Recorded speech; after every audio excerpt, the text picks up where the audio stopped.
अस्सलाम वालेकुम, नमस्कार, सत श्री अकाल एंड गुड इवनिंग। मैं हूं आरज़ू काज़मी और आप हमेशा की तरह से देख रहे हैं भेजा फ्राई। जी हाँ, भेजा फ्राई के नए एपिसोड के साथ हम हाजिर हैं और इससे पहले कि हम न्यूज़ की तरफ चलें, आप सबसे रिक्वेस्ट है कि जिसने भी हमारे चैनल को सब्सक्राइब नहीं किया है, प्लीज़ चैनल को सब्सक्राइब करना ना भूलिएगा।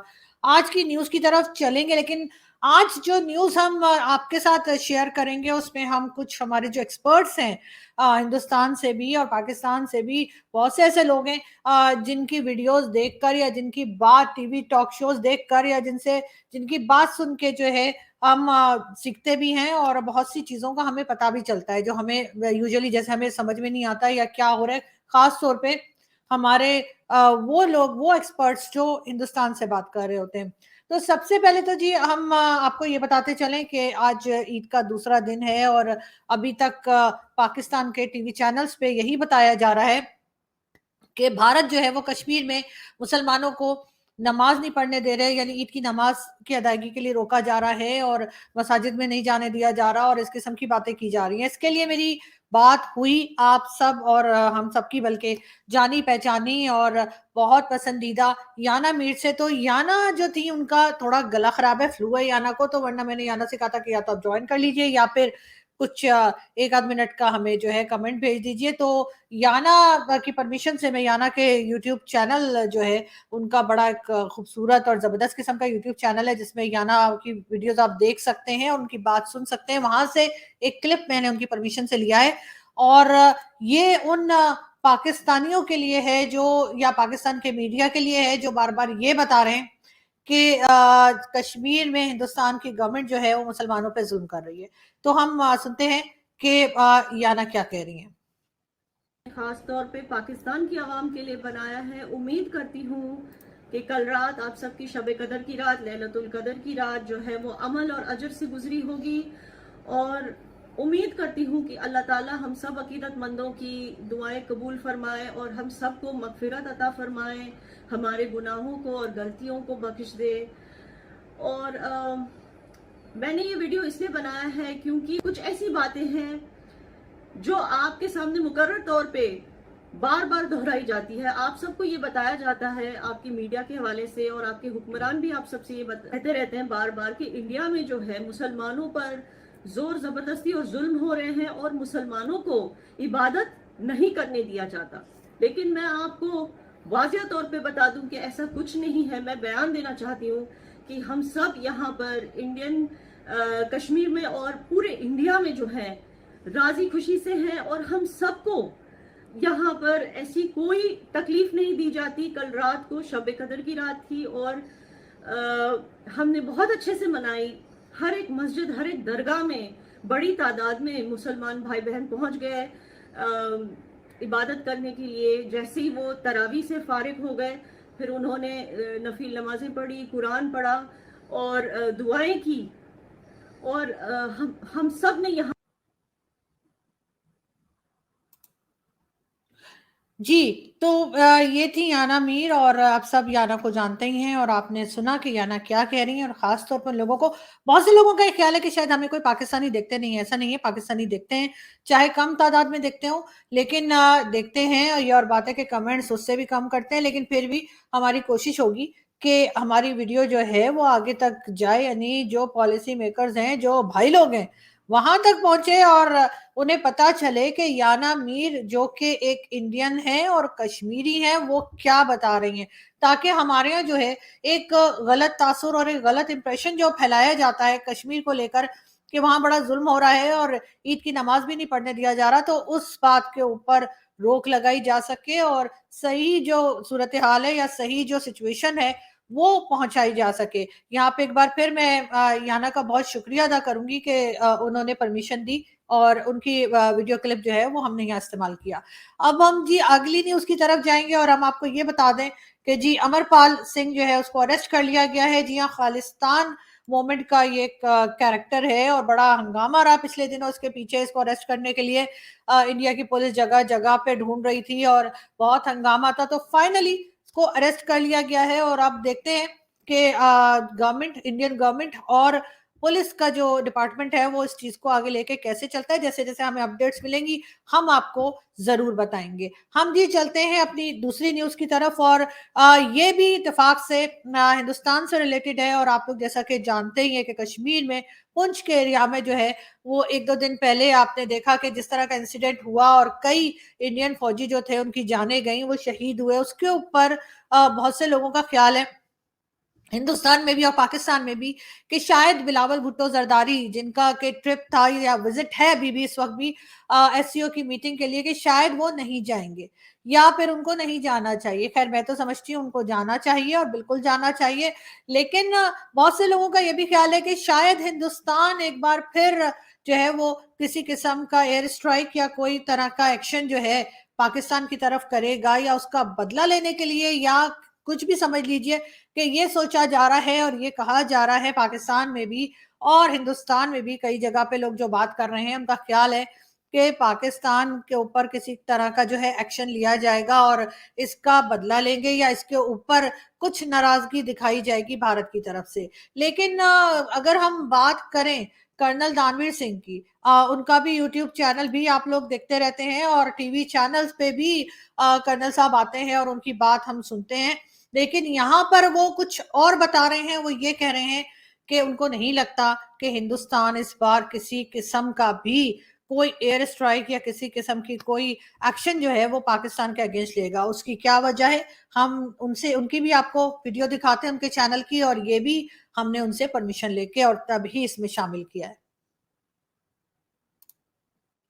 कि बिलावल भुट्टो के ऊपर चाइनीज प्रेशर है, पाकिस्तान के ऊपर चाइनीज प्रेशर है कि आप इस इलाके के अंदर गड़बड़ी ना करें और आप अपनी तरफ से टेंशन कम करने की कोशिश करें।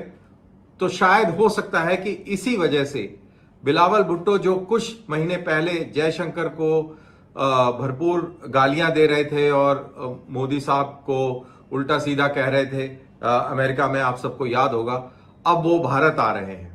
पता नहीं किस मुंह से आ रहे हैं, लेकिन वो भारत आ रहे हैं। और ऐसा लगता है, ऐसा मेरा मानना है कि उनके ऊपर कहीं ना कहीं चाइनीज दबाव भी है। शायद हिमालय से ऊंचा और समुद्र से गहरा दोस्त उनको हिदायत दे रहा है कि आप भारत में जाएं और भारत के साथ अच्छे ताल्लुकात बनाने का प्रयास करें। लेकिन पाकिस्तान की एक बहुत बड़ी मजबूरी है।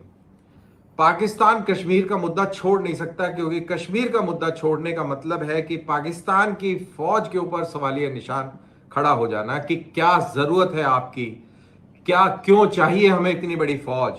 तो कश्मीर का मुद्दा बहुत बहुत अहम है। उनकी फौज के वजूद उस मुद्दे पर टिका हुआ है और ये पाकिस्तान की एक नेशनल पॉलिसी है। उसका एग्जिस्टेंस, पाकिस्तान का खुद का एग्जिस्टेंस कश्मीर के ऊपर डिपेंडेंट है। तो बड़े भाई की बात तो जरूर सुन ली है बिलावल ने, लेकिन इस मौके पर उसने अपना स्टेटमेंट दिया है। और जी, और ये थे कर्नल दानवी जो ये बता रहे थे कि जी आखिर बिलावल भुट्टो अगर आएंगे तो किस मुंह से आएंगे, जबकि वो इतनी बातें कर चुके हैं डॉक्टर जयशंकर और नरेंद्र मोदी जी जो कि प्राइम मिनिस्टर हैं भारत के, उनके खिलाफ। तो सर पहली बात तो ये कि उसी मुंह से आएंगे, जाहिर है। अब इतनी सी बात के लिए, या चले इतनी सी बात तो नहीं, बात तो काफी बड़ी थी, उन्होंने कर दी थी जो उन्हें नहीं करनी चाहिए थी।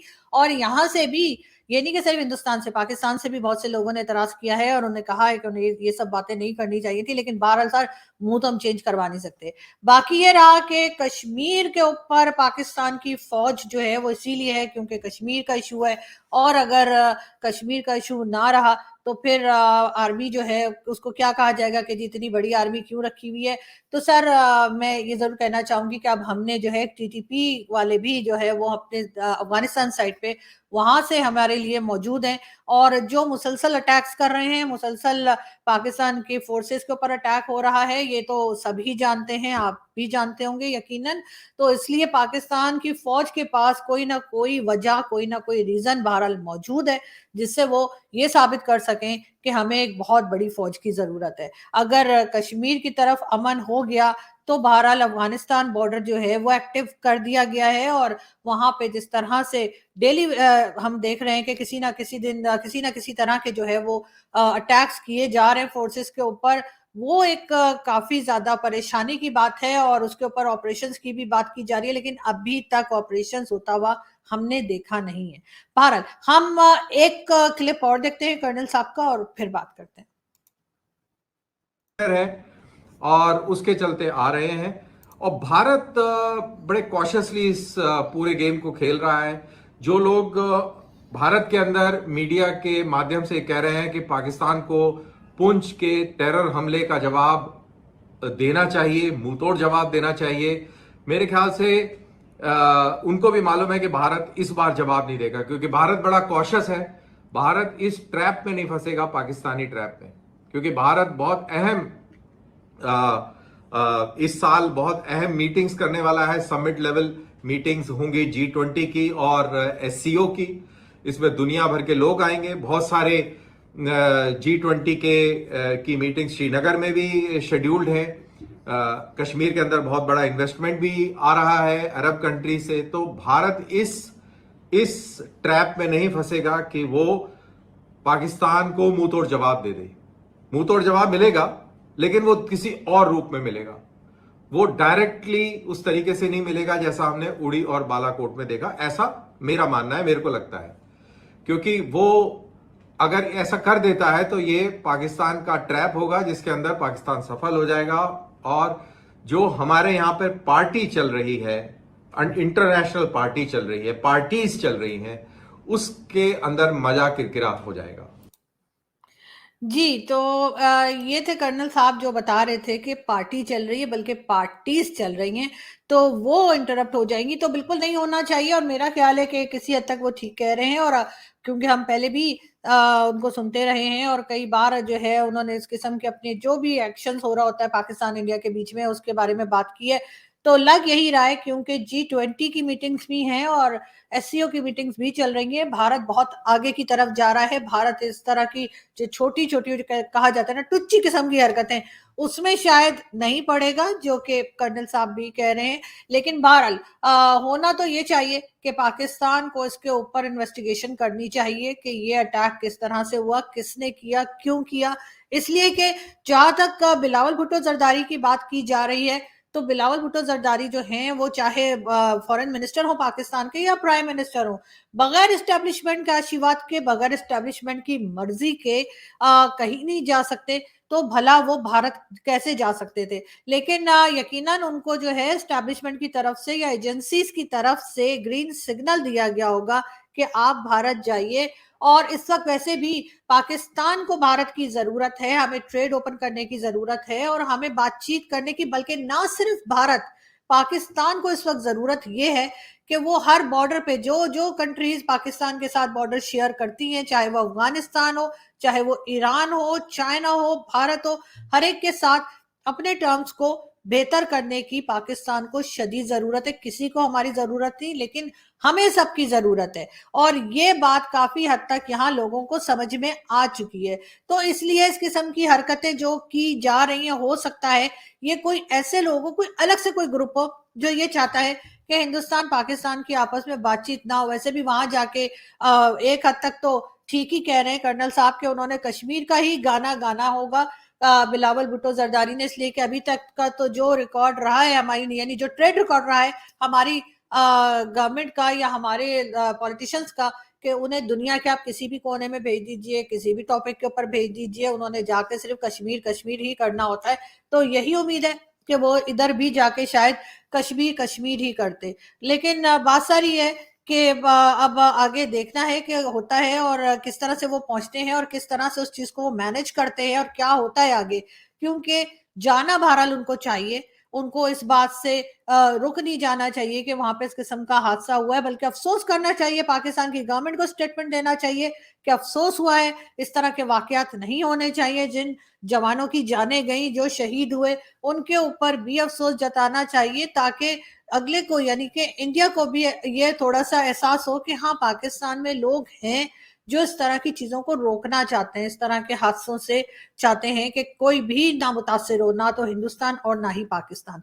बहरहाल हम जी चलते हैं अगली न्यूज की तरफ, और अगली न्यूज हम आपको देंगे और वो भी जी पाकिस्तान से ही रिलेटेड है। और कहा यही जा रहा है बार बार कि जी इलेक्शंस हो जाने चाहिए, लेकिन इमरान खान को सपोर्ट करने के लिए ये कहा जा रहा है कि चीफ जस्टिस और उनकी फैमिली और कई दूसरे जजेस जो हैं वो इमरान खान साहब को सपोर्ट कर रहे हैं। और उसके लिए एक ऑडियो लीक भी सामने आई है, जिसमें जो आजकल चीफ जस्टिस हैं बंदयाल साहब, उनकी मदर इन लॉ यानी कि बोले तो सास, उनकी सास जो है वो फोन पे बात कर रही है किसी से, और वो यही कह रही हैं कि कोशिश की जा रही है कि किसी तरीके से इलेक्शंस हो जाए, और नहीं होते तो मार्शल लॉ लग जाए, जो कुछ भी हो, लेकिन ये जो इस वक्त गवर्नमेंट मौजूद है उसको हटा दिया जाए।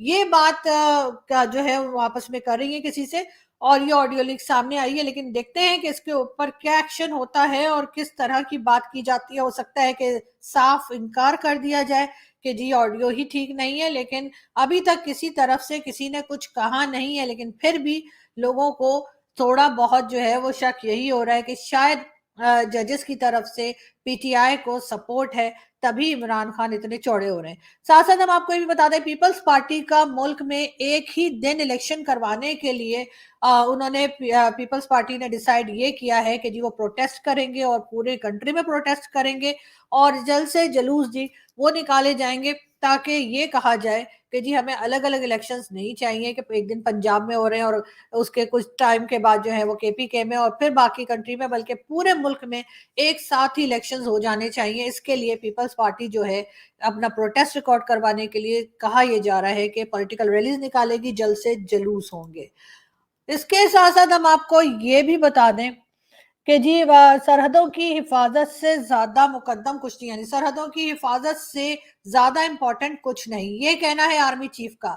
यानी कि जो हमारे नए आर्मी चीफ आए हैं जनरल आसिम मुनीर साहब, बिल्कुल सर, मेरा ख्याल है यही काम है आप लोगों का कि आप लोग सरहद की हिफाजत करें, और उसके बाद आप लोग तो पॉलिटिक्स में भी चले जाते हैं, आप लोग तो मतलब इकोनॉमी भी संभाल रहे हैं, फॉरेन पॉलिसी भी आपकी एजेंसी ही चला रही है। ये पॉलिटिशियंस को तो पता नहीं किस लिए बिठा रखा है। लेकिन बात सारी ये है कि अपने लोगों को आप मेहरबानी करके कहिए कि जी फॉरेन पॉलिसी में से वो निकल जाएं, उसके बाद इकोनॉमी में ना वो अपना जैसे छेड़छाड़ करें, और ना ही पॉलिटिक्स में। लेकिन साथ साथ आपके बहुत से रिटायर्ड फौजी जो हैं सर, वो एम्बेसडर बन के डिफरेंट कंट्रीज में बैठे हुए हैं, जरा उनको भी कहिए कि जी वापस आ जाइए और वहां पे सिविलियंस को भेजिए, क्योंकि सिविलियंस की जॉब होती है। इसके साथ साथ बहुत से आपके रिटायर्ड फौजी जो हैं वो जी सिविलियन इदारों में बैठे हैं, बल्कि बैठे कि अब तो आते जा रहे हैं। शहबाज शरीफ भी बाकी के पॉलिटिशियंस और प्राइम मिनिस्टर की तरह ही निकले, और उन्होंने भी रिसेंटली उन्होंने भी तकरीबन 3 से 4 जो रिटायर्ड जनरल थे उनको जी कहीं ना कहीं सिविलियन इदारों में लगा दिया है।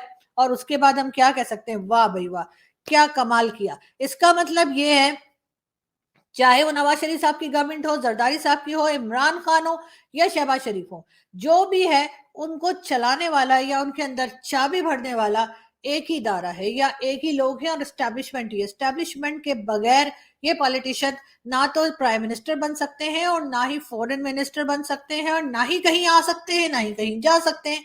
मतलब इनकी अपनी कोई मर्जी होती ही नहीं है। जो पपेट इमरान खान को कहा जाता था, तो ये लोग कौन से कम पपेट साबित हो रहे हैं।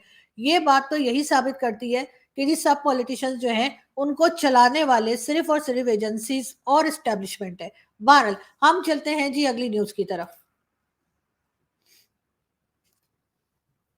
ये जी पहले बाजवा साहब की जब हुआ करते थे आर्मी चीफ, उनका कहना है कश्मीर के मसले को हल करने का वक्त आ गया है। ये जी कमर जावेद बाजवा साहब, जनरल कमर जावेद बाजवा साहब जब आर्मी चीफ थे तब उन्होंने ये बात की थी, और उसके पीछे जो है सब लोग बाजवा साहब के पीछे पड़ गए कि भाई कैसे हल करोगे। ये तो खैर उन्होंने नहीं बताया, लेकिन ये जरूर कहा था कि 10 से 20 साल के लिए जो है इस इशू को साइड पे रख दिया जाए, ताकि भारत के साथ टर्म्स थोड़े बेहतर किए जा सके। खैर यहाँ से हम चलते हैं और आपसे मुलाकात होगी नेक्स्ट वीडियो में, और अगली न्यूज लेकर हम हाजिर होंगे कल। तो अपना बहुत सारा ख्याल रखिएगा। लेकिन हाँ, जाते थे मैं आपको ये भी बता दूं कि जी अफगानिस्तान जो है वो कुछ चीनी, यानी चीनी चाइनीज नहीं भाई, शुगर वो जो खाते हैं, हाँ मीठा मीठा, जी जी जी, तो कुछ शुगर जो है जी वो स्मगल हो रही थी, जो कि पकड़ ली गई है और कहा यह जा रहा है कि अफगानिस्तान स्मगल करने की कोशिश की जा रही थी। अब देखें जी, अब हमारे पास शुगर है तभी तो स्मगल कर रहे हैं, आप लोग ये मत कहिएगा पाकिस्तान के पास कुछ है ही नहीं। अब अगर ऐसा होता नहीं तो फिर भला स्मगल कैसे हो रहा होता। लेकिन खैर अभी सिचुएशन यही है कि इकोनॉमी की हालत भी खराब है और यहाँ पर खाने पीने के भी काफी हद तक लाले पड़े हुए हैं। और वही जो हम हर बार ताड़ साहब कहा करते हैं कि कोई 5,000 फैमिलीज हैं जो मजे कर रही हैं और बाकी सब परेशान हैं। लेकिन देखते हैं कि आगे किस तरह से इस चीज को लेके चला जाता है, इलेक्शंस कब होते हैं और आईएमएफ वाले कब पाकिस्तान की तरफ देखते हैं और कुछ थोड़ा बहुत फंड देते हैं। हम आपको अपडेट करते रहेंगे। हमारे चैनल को सब्सक्राइब करना ना भूलिएगा। हंसते रहिए, मुस्कुराते रहिए। आपसे जल्दी फिर मुलाकात होगी। Thank you.